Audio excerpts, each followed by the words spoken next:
नशा जो बेचने वाले हैं या जो करने वाला है उसके लिए कोई समय नहीं होता, दिन और रात बराबर हैं।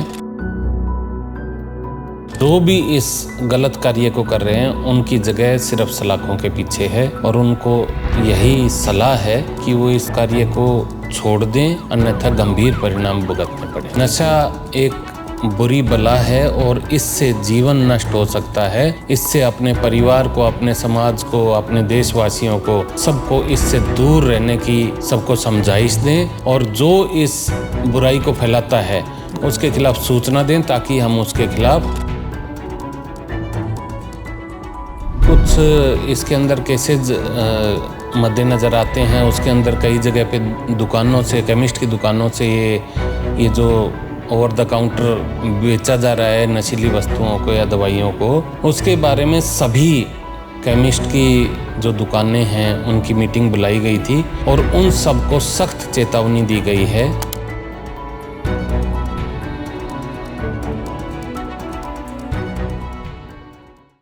नशे के खिलाफ सिरसा पुलिस की कार्रवाई आम जन के लिए चर्चा का विषय बनी हुई है और इस वक्त हम मौजूद हैं सिरसा एसपी ऑफिस में और स्वयं एसपी दीपक सहारण हमारे साथ मौजूद हैं और जिस तरीके से वो नशे को खात्मे के लिए दिन रात एक करके कार्य करते हैं और उसको लेकर हम विशेष बातचीत करेंगे। सर, सबसे पहले स्वागत है सर।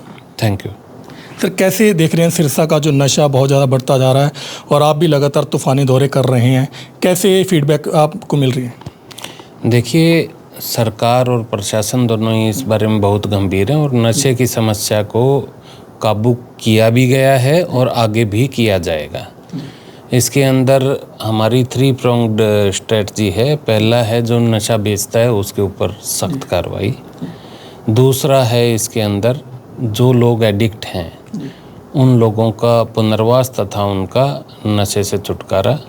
और तीसरा है जन जागरूकता। इसके लिए सरकार के विभिन्न महकमे हैं जो कि कार्यरत हैं, प्रयासरत हैं। उसके अंदर हमारा ड्रग कंट्रोल ऑफिस भी आता है, पुलिस आती है, समाज कल्याण विभाग आता है, स्वास्थ्य विभाग आता है। सभी मिलकर ये प्रयास करेंगे कि हम इस समस्या को जल्द से जल्द सिरसा ज़िले से निपटा दें।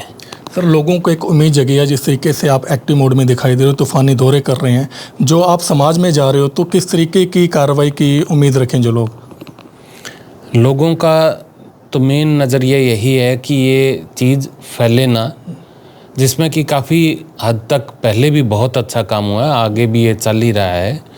और इसके अंदर ज़रूरी है कि आम आदमी जागृत हो, अपने बच्चों के लिए समय निकाले ताकि वो कुसंगति में ना पड़ें। उसके बारे में वो ध्यान रखें कि वो कहाँ उठ रहा है, कहाँ बैठ रहा है, और अन्य लोगों को भी जो जानकार हैं, जो उनका परिवार है, उनको नशे के बारे में, इस बुराई के बारे में सबको बताएं कि जो नशा है, सूखा नशा है, मेडिकल नशा है, इससे मृत्यु हो सकती है, इस चीज़ से दूरी बनाएं।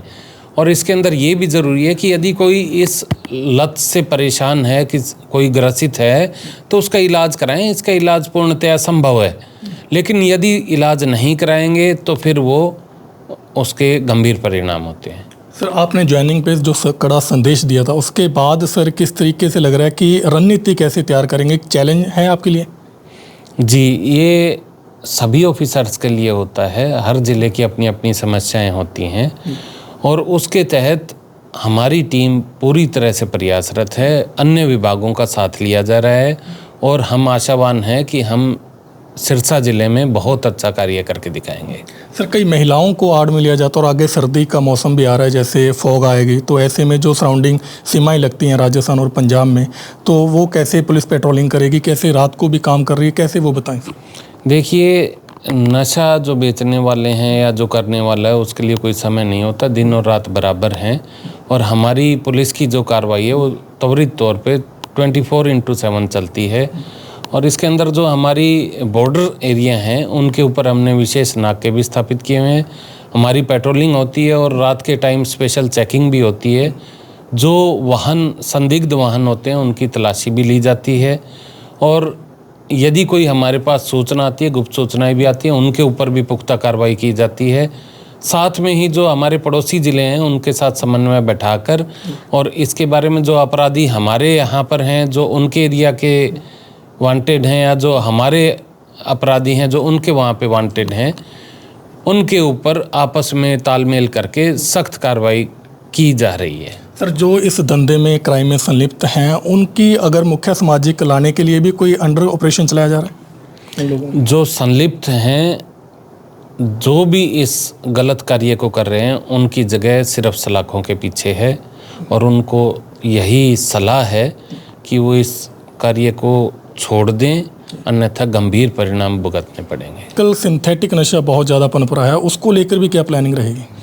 हाँ, जो ये अभी कुछ इसके अंदर केसेज मद्देनज़र आते हैं, उसके अंदर कई जगह पे दुकानों से, केमिस्ट की दुकानों से ये जो ओवर द काउंटर बेचा जा रहा है नशीली वस्तुओं को या दवाइयों को, उसके बारे में सभी केमिस्ट की जो दुकानें हैं उनकी मीटिंग बुलाई गई थी और उन सबको सख्त चेतावनी दी गई है कि यदि किसी की दुकान से कोई ऐसी नशीली वस्तु या गोली किसी को दी जाती है और उससे किसी के शरीर को हानि पहुंचती है या कोई मृत्यु कारित होती है, तो उनके ऊपर कल्पेबल होमिसाइड की धाराएं लगाई जाएंगी। और ऑलरेडी जो हमारे यहाँ पर ऐसे केसेस हैं जिसके अंदर की ऐसी मृत्यु हुई हैं, तो उसमें ऐसे शॉप ओनर्स या केमिस्ट को चिन्हित किया जाएगा जिनने वो बेची थी और उनके ऊपर कल्पेबल होमिसाइड की धारा लगाकर और उनके खिलाफ कार्रवाई की जाएगी। उनको भी सलाखों के पीछे भेजा जाएगा और इस बारे में हम बहुत गंभीर हैं कि यदि कोई कानून को तोड़ेगा तो फिर उसको हम नहीं बख्शेंगे। सर, नशे का आम जन का मुद्दा बन चुका है, क्या सामाजिक एनजीओ और एजुकेशन डिपार्टमेंट को भी आप साथ लेकर चलेंगे? इसके अंदर पूरे प्रशासन का मिला जुला हमारा प्रयत्न रहेगा।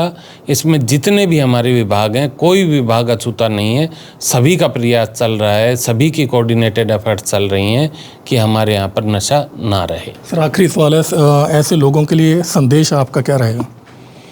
संदेश यही है कि सभी को जागृत करें, सभी को बताएं कि नशा एक बुरी बला है और इससे जीवन नष्ट हो सकता है।